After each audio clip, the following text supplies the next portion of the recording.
तर आजच्या ब्लॉगमध्ये तुमचं सर्वांचं स्वागत आहे. आज आपण व्हिडिओ बनवतोय KKR आणि SRH वर. तर सगळ्यांचं म्हणणं आहे की अजिंक्य राणेची कॅप्टन्सी इतकी इफेक्टिव्ह नाही आहे.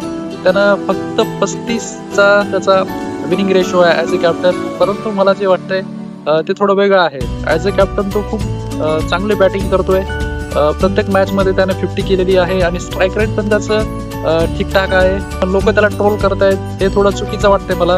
ॲज अ ह्युमन बिईंग पण तो खूप चांगला आहे, चांगला माणूस आहे.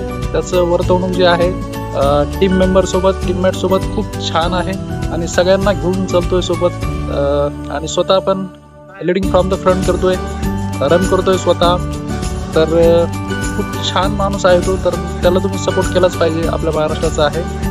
राहिली गोष्ट कॅप्टनशिपची, तर तो नक्कीच चांगला परफॉर्मन्स करेल आणि विनिंग ट्रॅकवर टीमला नक्कीच तो आणण्याचा प्रयत्न करणार आहे, आम्हाला माहिती आहे. कारण की त्यानं टेस्टमध्ये पण इंडियासाठी खूप चांगली कामगिरी केलेली आहे आणि तो नक्कीच IPL मध्ये पण 2020 फॉर्मॅटमध्ये पण चांगली कामगिरी करेल आणि त्याचा नक्कीच जो विनिंग रेशो आहे तो उंचावण्याचा त्याचा निश्चितच प्रयत्न असेल आणि आमचा पण त्याला सपोर्ट आहे. बघूयात आज कशी कामगिरी करतोय. आणि त्याच्या अपोजिटमध्ये जर अभिषेक शर्माची किंवा ट्रॅव्हिस हेड, त्याच्यानंतर ईशान किशनची जर गोष्ट केली, त्यांचा जर टॉप ऑर्डर चांगल्या प्रकारे चालला तर KKRला थोडा प्रॉब्लेम होऊ शकतो. परंतु ज्या प्रकारे मागच्या मॅचमध्ये आपण बघितलं की ईशान किशनने इतकी इफेक्टिव्ह कॅप्टन्सी नव्हती केली. त्याच्यामध्ये खूप सारे लॅक्स आपल्याला बघायला भेटले होते.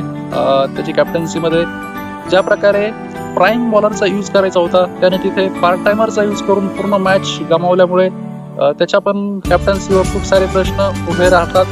आणि आज बघूया तो कशा प्रकारे निर्णय घेतोय. त्याची निर्णय क्षमता आज आपल्याला समजणार आहे. मॅच्युरिटी दिसणार आहे त्याच्या कॅप्टन्सीमधून. कोणत्या बॉलरचा, कोणत्या बॅट्समनचा कधी युटिलाइज करायचा हे ज्याला समजलं ॲज अ कॅप्टन, तो खूप साऱ्या मॅचेस आणि टीमसाठी चांगली कामगिरी करू शकतो. हे तर आपल्याला सर्वांना माहितीच आहे, त्याच्यामध्ये काही डाऊटच नाहीये.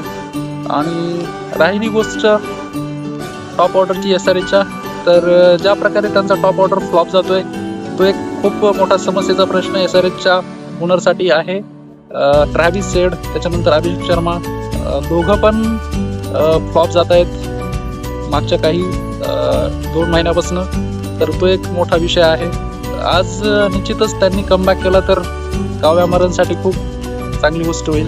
विनिंग ट्रॅकवर येऊ शकते त्यांची टीम. आणि ईशान किशन ॲज युजल खूप चांगली कामगिरी करतोय, चांगल्या स्ट्राईक रेटने बॅटिंग करतोय आणि त्यांच्याकडे फक्त बॉलरची थोडी कमतरता वाटते. कारण की फक्त बॅट्समनच्या जीवावर आपण मॅचेस जिंकू शकत नाही, तर आपल्याकडे बॉलरचा पण चांगला कोट हवा आहे, जेणेकरून आपण डिफेंड करू शकतो. तर त्यांनी फक्त बॅटिंगच्यावरच जास्त जोर दिलाय ऑप्शनमध्ये. बॉलर्सकडे थोडं दुर्लक्ष केल्यामुळे त्यांना मागच्या सीझनमध्ये पण आणि ह्या पहिल्या मॅचमध्ये पण पुढे हारचा सामना करावा लागलेला आहे. तर बघूयात आज काय त्यांची स्ट्रॅटेजी असेल आणि काय ते येतील, बाउन्स बॅक करतील आणि मॅच जिंकतील, हे बघण्यासारखं असणार आहे. तर बघूयात आज काय होते, काय निर्णय घेतात दोघं पण कॅप्टन, KKRचा आणि SRHचा. अजिंक्य राणेला तर आमचा नेहमीच सपोर्ट आहे, त्याचे बिग फॅन्स असल्यामुळे आणि ॲज अ महाराष्ट्र टीम असल्यामुळे त्याला आमचा नेहमी सपोर्ट आहे. तर बघूयात आज कशी कामगिरी करतात ते दोघं पण. आणि KKR संघ रिंकू सिंग कॅप्टन बनलेला आहे, पण त्याचा पण फॉर्ममध्ये थोडी कमतरता दिसते आपल्याला वर्ल्ड कपपासनं आणि त्याच्या आधीपासनं पण. बघूयात आज ॲज व्हाईस कॅप्टन तो काय करतोय.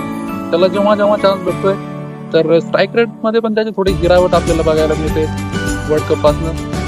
तर आज त्याच्याकडून अपेक्षा असतील. बघूयात KKRचा संघ काय आज जादू करतोय, दोघांपैकी कोण जिंकतंय आज बघण्यासारखं असणार आहे. तर भेटूयात आपण संध्याकाळी. तोपर्यंत टेक केअर, बाय बाय.